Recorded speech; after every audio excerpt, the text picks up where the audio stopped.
Can I have that? Yeah. Thank you. Good boy, little helper. Good morning guys, welcome to this video. I'm saying good morning because it is still really early here. As you can see, little man's still in his PJs. Oh yeah? Yes. Yeah, there he is. He's gonna have his morning nap in a minute. But today's video is gonna be about how I'm approaching my off-season, obviously off-season food mainly, and what I do differently. And to be honest with you, the food sources stay relatively same because, like I say, bodybuilding is a lifestyle for me, so it's 365 days a year. The portions change, a few extra ingredients go in it to add those calories in, and we're just going to talk all things nutrition. So my first meal, for a change, which you've probably seen a million times, is my oats. When I'm on season, when I'm prepping, I always start at 100 grams of oats. I have blueberries, almonds, and whey protein. Off season, very similar, but we've got 150 grams of oats. We've got a full banana in there. We've got 40 to 50 grams of blueberries, so an increase in blueberries. We've even got raisins in here, which, raisins are bad, but I love raisins. Extra calories. Peanut butter instead of almond flakes or almond butter. Nothing wrong with peanut butter, I just can get more of it in. So like I say, just little simple changes, but the calories will soon add up over the day. So can I eat? Yeah. We can eat now. Favourite flavour? Favourite flavour with the impact whey is chocolate orange. Followed It's by... Amy's favourite. It's Amy's favourite as well. Followed by chocolate mint. Closely in third, I'd say banana or Rocky Road. Either one of them. Have you actually tried all of my protein ones yet? All the ones I flavours? want to try, there's some proper random flavours. Like, there's even like, stevia, tiramisu, that's not my bag at all. There's some amazing flavours, but for me, Clear Way's a good one as well. Clear Way's good, yeah, but you couldn't have that on your porridge, could you? So, Yeah. To be fair, in fact, we'll do a little plug here. As you can see, I am a bit of a fan of the Clear Whey. So I've got, an array of them, all different ones. We've even got the collagen powder, black cherry, that's nice.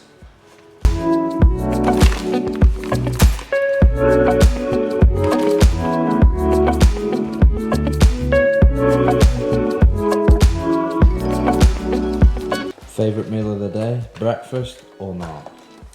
So when I'm dieting, favourite meal of the day is always this one, and it's because I think I restrict the sweet side of my diet so much that the first thing I crave is what my body remembers, and it's my first meal, which is chocolate orange.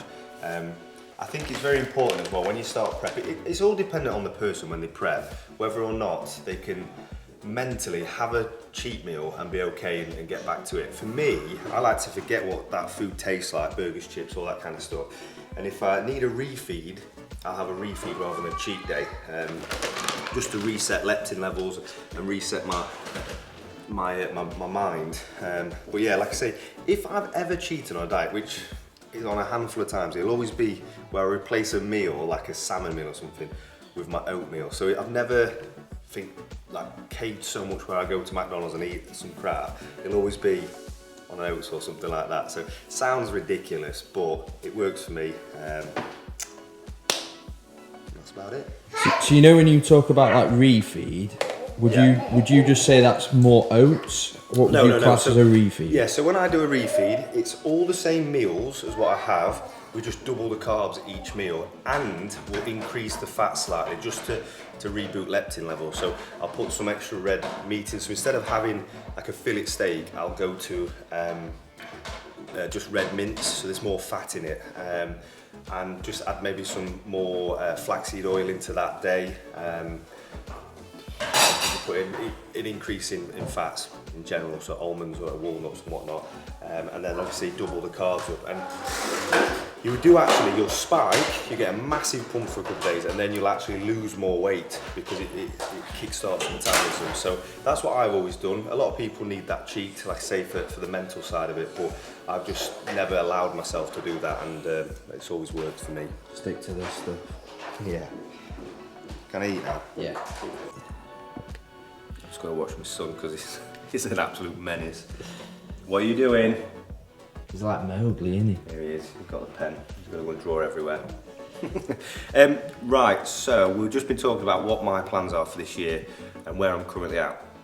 As you can see, I'm probably not the biggest I've ever been, a bit more drawn in the face. 2 reasons.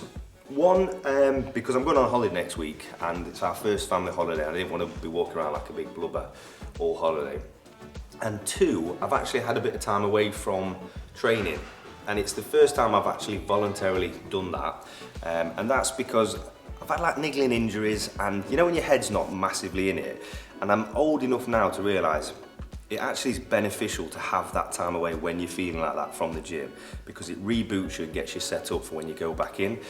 Over the years when I was with my younger self, I was like, no matter what, no matter how I felt, I had to be training every day. It was going to be a hindrance to my physique and my goals if I didn't do that, which is trosh, absolute trosh. So I've had 4 weeks away, and like I said, I'm still keeping my food high. I'm going to show you other meals I'm eating in the day and stuff. I'm still going to be doing that, but there's just no emphasis on just training and mass bulking and walking around like a sloth for this time. But when I come back off my holiday, which is 2 weeks from now, we're going to hit the Olympic prep early, go up and then back down. So it's going to be mega.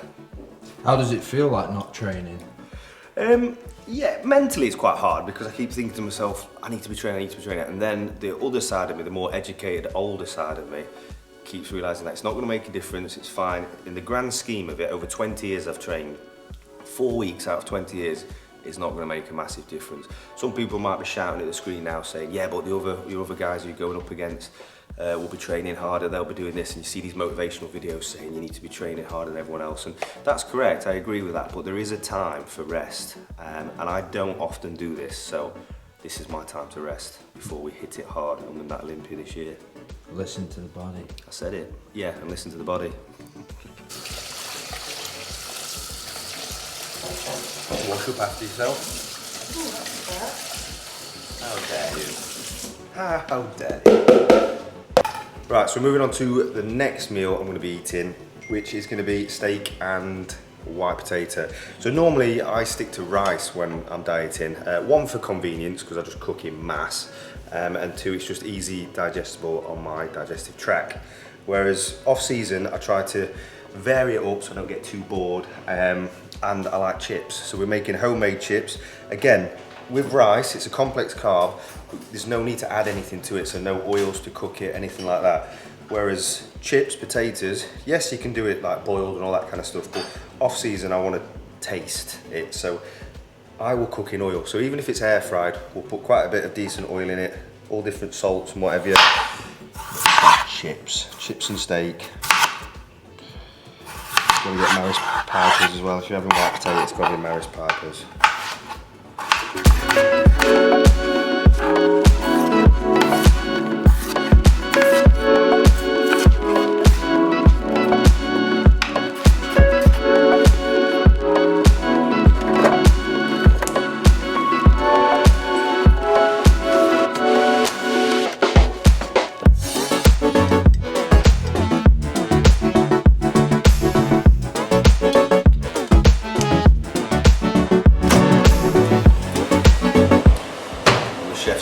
Today. Thank you. So, a question I get often asked, and I think Amy's been asked this as well quite a lot, is do we, or are we really strict with Alfie on what he eats, because obviously of what I eat and my understanding of food?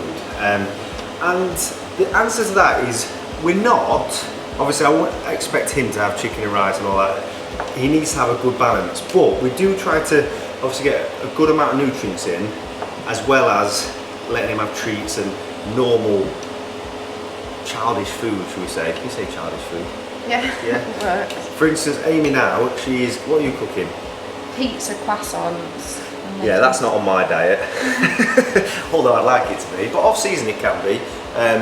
But yeah, on average, obviously he eats 3 meals a day, and he always favours his porridge in the morning with his blueberries, all that kind of stuff. So we haven't pushed that on him.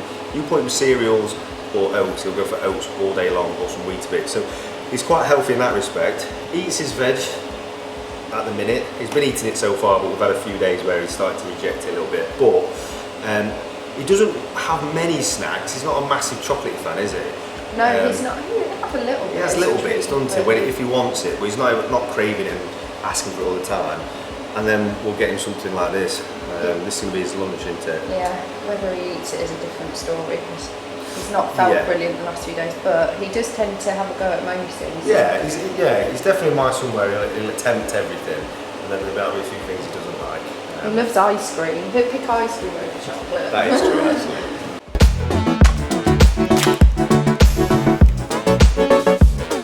What are your meal timings like during off season? I keep referring back to what I used to do and what I do now. So when I first started, I was the most anal person about getting my meals in exactly at the times they needed to be in the day. But as I've got older, obviously priorities change slightly. You've got a family now, so you fit around that, and it hasn't made a blind bit different to me anyway. So I fit in as and when I can, as long as I get my 5 to 6 solid meals and then a post-workout shake. And there's at least a 2-hour gap between my meals. So yeah, I'll do it between 2 to 3 hours. So roughly 8, 10:30, 12:30, 1 o'clock, 3 o'clock, and then whatever, 5:30, and then 8 o'clock, we're done, roughly.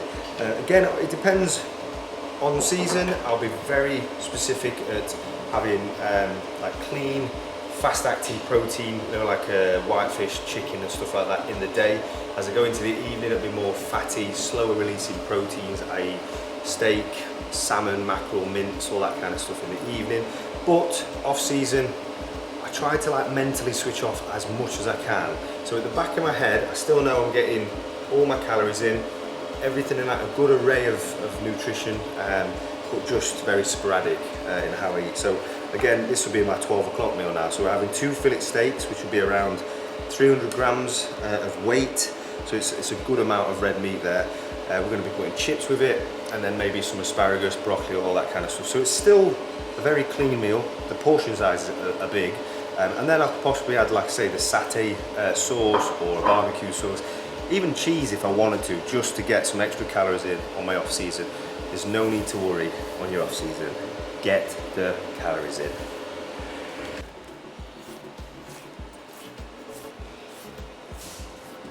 So as you've just seen, I've just mutilated 2 fillet steaks. It is sacrilege, I know it is. If you're a steak connoisseur, you're probably thinking, what the hell have I just done there? But for me, this is quick, convenient. Don't forget, I eat this every day. So to cook a fillet steak properly, obviously you leave it in full fillet and you slow cook it. Whereas this, feather it, it cooks in minutes, season it up, and it still tastes amazing. But I'm not saying that I cook for fuel, but I do. Because of how much food I have to get in a day. You don't really cook for the best tasting flavour, you just get it quick, easy, convenient, what suits in your day.